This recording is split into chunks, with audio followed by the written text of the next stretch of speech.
Isang mapagpalang araw po sa ating lahat. Ako po si Nicole Casillo and welcome po sa aking daily devotion.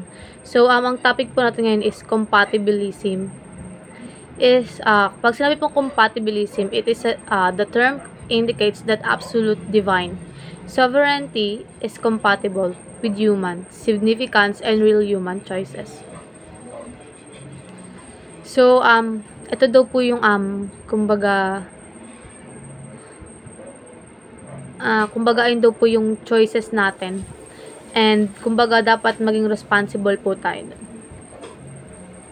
So, ayon po sa Proverbs, chapter 21, verse 1, in the Lord's hand, the king's heart is a stream of water that he channels toward all who pleased him.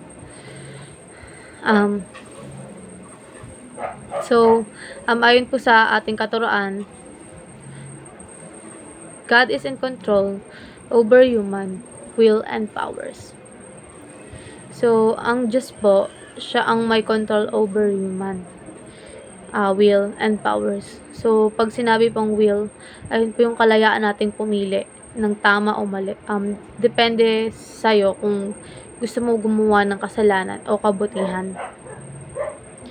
And yung powers, kung gusto mo maging politiko or presidente o kahit anuman, meron tayong kanya-kanyang authority, pero kahit may kanya-kanya tayong pagpipilian,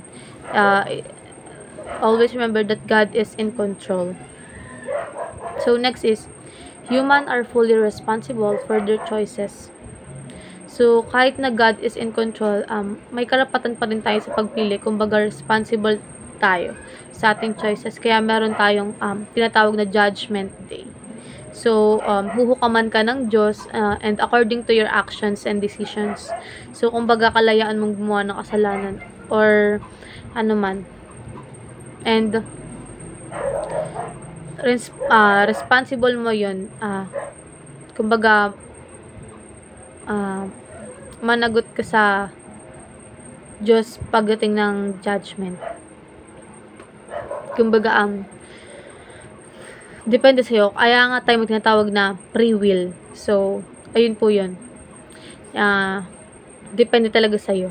And then, depende po talaga sa atin yun. Kung gagamitin po natin yung free will na yun sa kabutihan o sa kasamaan. So, next is, the Bible affirm both statements. So, sa Bible, hindi sila contradictory. Yung dalawa na God is control. So, He controls even the hearts of the kings. So, siya yung nagdadirect kung saan ibabaling yung kumbaga sa mga tao sa atin. So, tayo ay responsable sa mga actions natin. So, kumbaga meron tayong freedom. Ayun po. So, para naman sa ating applications, trust in God's sovereign plan. So, meron kang kakilala or malapit sa'yo. So, halimbawa is nabangga pero hindi sinasadya. Hindi yun aksidente. Yun ay may plano ang Diyos. So, God sovereign. And God is in control. So, next is, take full responsibility for your actions. So, hindi porket meron tayong Lord, siya na ang bahala sa atin.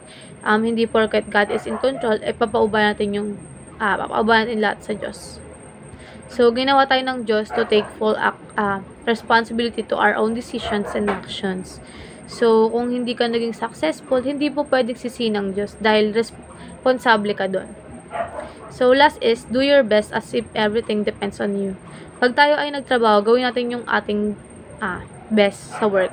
Kahit sa paaralan man yan o kahit saan. Ayun lamang po, maraming salamat.